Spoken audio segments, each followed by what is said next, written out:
Kembali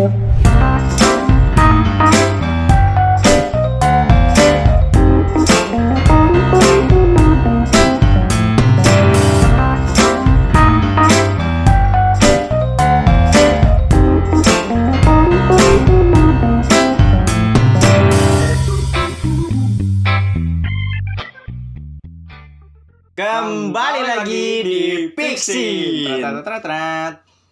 Oke, kali ini kita akan membahas film dari Indonesia baru tayang di Netflix kemarin ya. 25 Januari. Tanggal 25 Februari. Februari. Di Netflix Di original. Netflix. Produser dari Multivision Plus Picture.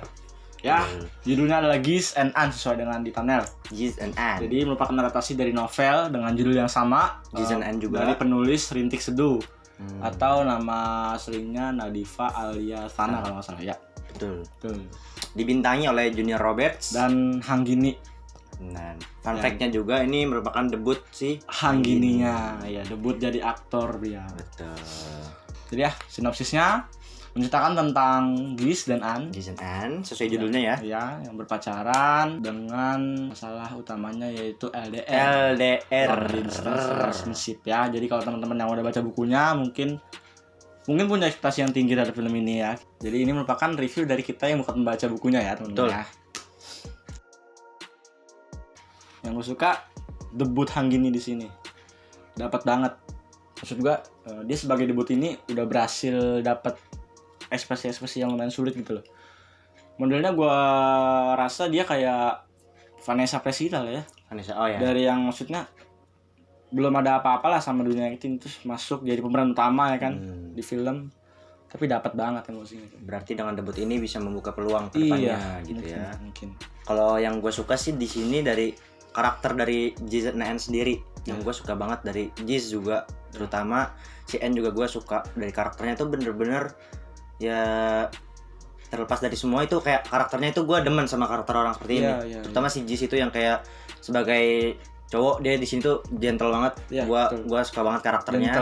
Dan si Anne juga gue suka banget karakternya di film ini gitu. Artinya mereka sama-sama berhasil ya bawain dari tokoh adaptasi ini. Berhasil.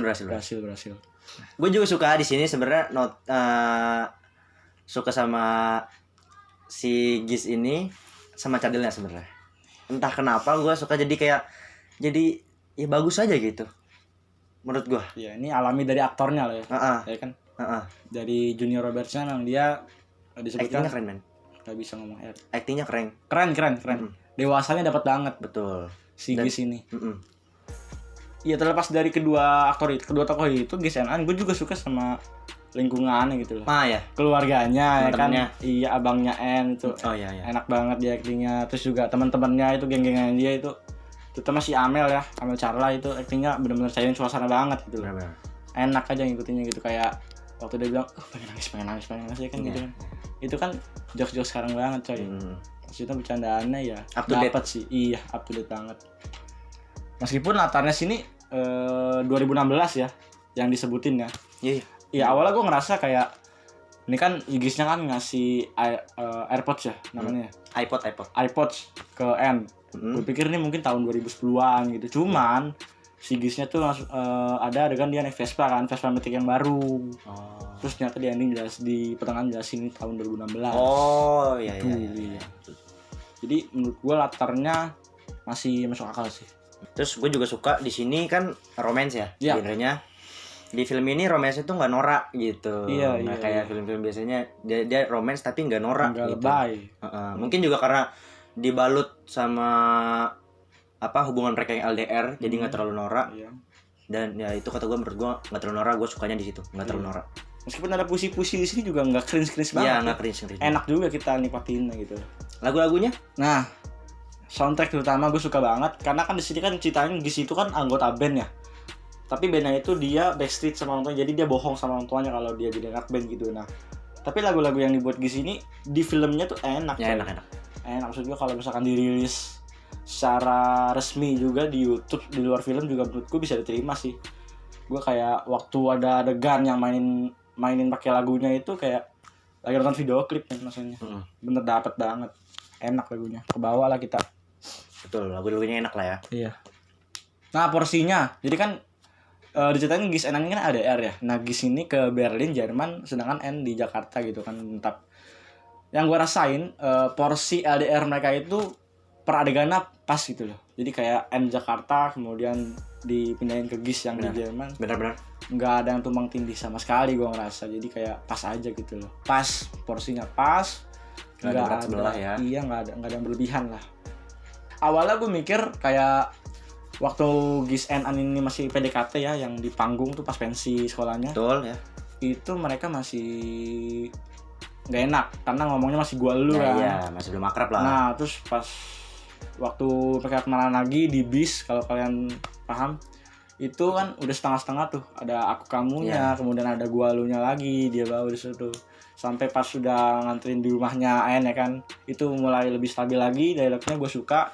Terus sampai akhir itu dia berhasil mempertahankan dialektika asli dia gitu loh. Berkembang lah dialognya ya. Iya, terutama Gis ini iya. Jadi kan LDR ya kan, 4 tahun LDR, tapi gue ngerasa Gis masih konsisten gitu sama bahasanya dia gitu. Bener. Ya kan, aku kamunya, peri kecilku, ngomongnya selalu gitu coy. Jadi nggak acak-acakan, nggak berantakan, bagus sih. Konsisten juga. Iya. Gue juga suka sama di sini endingnya dijelasin di film ini bahwa endingnya itu nggak selesai-selesai. Iya. Penyelesaian yang tidak selesai-selesai. Gue suka sebenarnya. Betul. Karena biasanya kalau di film romance gitu, di romance Indonesia, endingnya tuh pasti endingnya biasanya happy ending. Tapi di sini itu film yang satu ini punya ending yang konsepnya itu penyelesaiannya nggak selesai-selesai. Iya. Itu gue demen. Iya, gue demen. Jadi kayak kita mikir ya udah nih, kita habis ini udahlah gitu. Ternyata ada lagi yang bikin kita lebih sedih lagi gitu. Ya kan? Terlepas dari ini kita nggak ngasih tahu endingnya seperti apa ya, tapi mungkin teman-teman yang udah baca bukunya paham lah ya. Endingnya unik lah pokoknya. Endingnya berbeda. Unik. Gitu. Menurut gua dari ending yang unik itu gua rasa mereka jadi lebih berhasil ngasah emosi kita gitu loh. Jadi sedihnya makin dapat lagi coy kalau gua coy. Iya. Ngasih pelajaran juga lah bahwa segala sesuatu itu tidak selalu berjalan dengan mulus dan berakhiran dengan indah. Dan menurut gua pesan moral di sini adalah komunikasi itu kuncinya. Betul. Iya, karena ya benar-benar masalahnya atas segala film itu kayak miskomunikasi misalnya seperti itu. Apalagi kalau hubungan seperti ini ya kan. Nah, LDR ya, mungkin jadi pelajaran juga buat teman-teman LDR ya. Betul. Nah, dari yang suka nih bergeser yang tidak suka atau kurang suka lah ya. Enggak suka banget. Kurang suka sih gue. Kalau dari gue kurang suka sama proses PDKT-nya sih kalau gue. Kurang suka. Maksudnya kayak gimana? Kayak dari pihak Disney ini kayak terlalu freak banget gitu ngedeketinnya. Iya tuh. Kalau gua ada sedikit seperti itu ya. Iya, kayak agak berlebihan gitu. Iya. Yang kayak gue pikir kayak ini karena gua bukan dari pihak ceweknya ya, kan gua bukan sudut pandang cowok, kayak itu terlalu cepet dan berlebihan gitu men. Setuju gua kalau cepet ya. Cepet gitu, terlalu cepet gitu tempanya, di awal lah. Tempanya agamis waktu PDKT itu ya, dia tiba-tiba udah ya kecepetan gitu. Bener. Nah kalau menurut gua yang gak suka itu audionya men. Gue suka visualnya, itu ruangan-ruangan rumahnya enak dilihat, tapi ada beberapa adegan yang gue rasa ini kelihatan banget di dubbing gitu loh, kayak iya kan, kayak suaranya nggak alami dari situ gitu loh. Jadi diambil terpisah lah suaranya gitu, kerasa banget, tapi nggak konsisten tuh dia, ada yang dubbing ketahuan banget, terus ada yang natural banget, jadi kayak di situ berantakannya di situ. Sebagai contohnya yang kata ada adegan konser ya. Iya, itu terutama adegan konser. Jadi waktu si Gis ini konser, dia kan vokalis ya kan ceritanya. Jadi dia nyanyi itu ketara, itu kayak bukan dia yang nyanyi gitu kan. Meskipun siapa kita nggak tahu, tapi kita pikir itu bukan dia ya kan. Nah terus ada lagi dia nyanyi sama untuk N doang berdua gitu, tapi natural banget. Iya, kayak natural banget gitu. Jadi kita bingung, dia sebenarnya bisa nyanyi apa enggak? Iya, gitu. Kan? Jadi kan ada pertanyaan seperti itu. Nah, gue juga merhatiin film ini kebanyakan kayak waktu ngobrol antara Gis dan An itu terbanyak text chatnya. Meskipun gue rasa emang itu satu-satunya solusi ya untuk seorang LDR. Iya, tapi mungkin bisa lebih dikit lah porsinya gitu loh, karena gue ngerasa kayak gue jadi lebih banyak baca dalam film ini gitu loh, ketimbang dengerin dialog mereka langsung. Telepon juga bisa loh ya. Iya, padahal telepon juga bisa ya kan, terlepas dari kesibukan Gis ya. Iya, kalau teks-teks itu mungkin bisa yang untuk teks-teks simple, kecil, pendek. Nah, tapi kan ada di sini teks panjang gitu yang bacanya harus cepet gitu. Lumayan lama lah gue rasa, semenit ada itu, jadi gue rasa mungkin perlu dikurangi sedikit porsi teks chatnya itu gue rasa. Jadi ya kita harus lebih perhatikan teman-teman kita yang lain lah ya.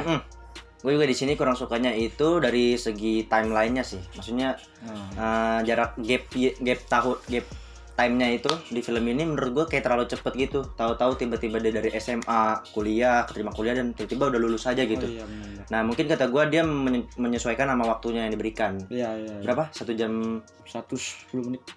ya. Dan gue rasa dari waktu 2 jam ini agak sia-sia untuk time-nya secepat itu, gap time-nya secepat itu. Kalau menurut gue. Iya. 2 jam masih. Jadi gue ngerasa mungkin ada beberapa scene yang terlalu lama di waktu itu, tapi gue kadang-kadang pas nonton ini juga kayak rasanya lama justru. Kok belum habis-habis ya? Iya. Sama kan? Sama kan. Jadi kayak mungkin kelamaan di satu timeline tertentu gitu lah ya. Jadi agak dimolorin. Karena kan kita bicara LDR juga. Kemudian yang teman-teman udah baca buku pasti juga sadar kalau mereka ini punya hubungan yang udah berjalan 4 tahun gitu lah ya di akhirnya. Jadi menurut gua temponya agak nggak stabil waktunya gitu lah ya. Ya karena yang ingin kita lihat ini mungkin kalau yang gua ingin lihat itu sisi kehidupan mereka. Ya, Misalnya betul. lagi kuliah dia ngapain atau si Gis atau si N itu aktivitasnya pengen lebih kita lihat gitu. Gua lihat gitu kurang pengen banyak lihat. dikulik di situ. Kurang dikulik menurut gua gitu. Ya.